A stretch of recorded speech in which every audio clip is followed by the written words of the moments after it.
Tonight, we continue our special report with our colleagues at the Herald-Tribune on real estate flipping and some of the money-making schemes we saw during the real estate boom.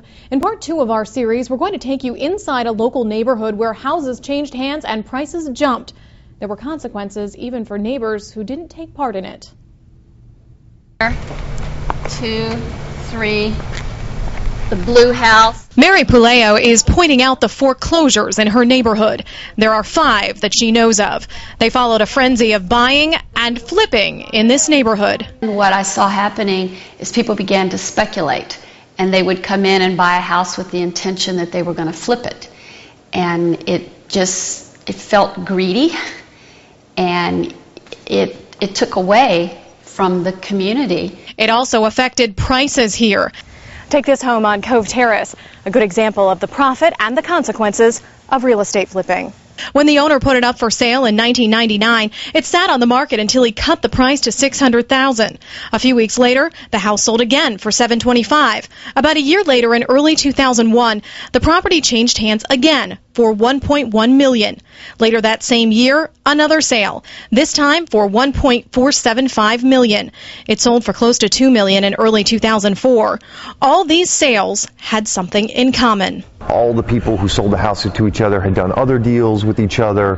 They were all part of the same network. It was the same realtor involved in each of the sales. He represented both the buyer and the seller, and that guy is the leader of one of these main flipping rings here in Sarasota.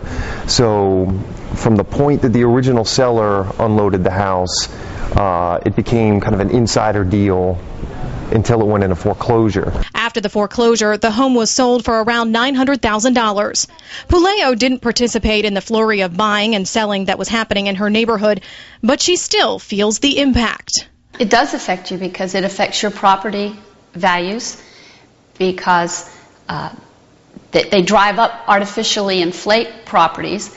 Then that inflation turns into higher taxes for everybody.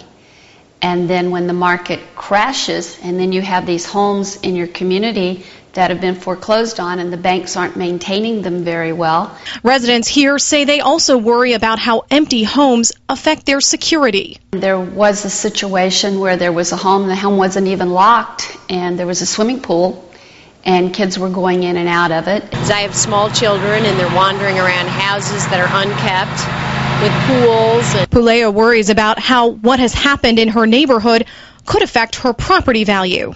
I'm here for the long run, so I have time to wait it out. But if I were in the position where I wanted to sell my property, it would be troublesome.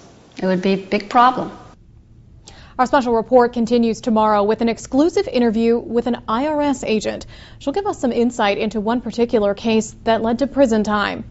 And our colleagues at the Herald-Tribune continued their report this week in the Herald-Tribune and online at heraldtribune.com.